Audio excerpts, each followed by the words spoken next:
കണ്ണൂരിൽ കൈക്കൂലി വാങ്ങുന്നതിനിടെ തഹസിൽദാർ പിടിയിൽ. കണ്ണൂർ തഹസിൽദാർ സുരേഷ് ചന്ദ്രബോസാണ് വിജിലൻസിന്റെ പിടിയിലായത്. പടക്കക്കടയ്ക്ക് ലൈസൻസ് പുതുക്കുന്നതിനായി കൈക്കൂലി വാങ്ങുന്നതിനിടെയാണ് സുരേഷ് പിടിക്കപ്പെട്ടത്. അരുൺ പൂപ്പറമ്പ കണ്ണൂരിൽ നിന്ന് ചേരുന്നു. അരുൺ, ഇയാൾ എങ്ങനെയാണ് കുടുങ്ങിയത്? എത്ര രൂപയാണ് കൈക്കൂലി ആവശ്യപ്പെട്ടത്? സുഹൈൽ ഇപ്പോൾ സൂചിപ്പിച്ച പോലെ തന്നെ പടക്കക്കടക്ക് ലൈസൻസ് പുതുക്കി നൽകുന്നതിന് ഈ കടയുടെ ഉടമയുടെ ബന്ധുവിൽ നിന്നാണ് ഇയാൾ കൈക്കൂലി ആവശ്യപ്പെട്ടത്. കൈക്കൂലി വാങ്ങുന്നതിനിടെയാണ് വിജിലൻസിന്റെ സംഘം ഇയാളെ കൈയോടെ തന്നെ ഉദ്യോഗസ്ഥനെ പിടികൂടിയത്.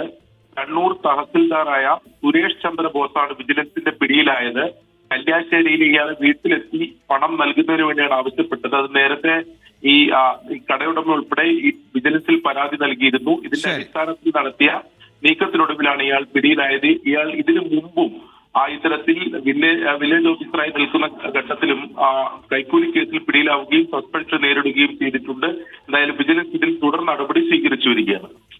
ശരി, പടക്കക്കട ഉദ്ഘാടനം ചെയ്യപ്പെടുന്നതിന് മുമ്പ് തന്നെ തഹസിൽദാർ എന്തായാലും പൊട്ടിപ്പോയിട്ടുണ്ട്. അരുൺ പൂപ്പറമ്പയാണ് കണ്ണൂരിൽ നിന്ന് വാർത്തയുടെ വിശദാംശങ്ങൾ നൽകി.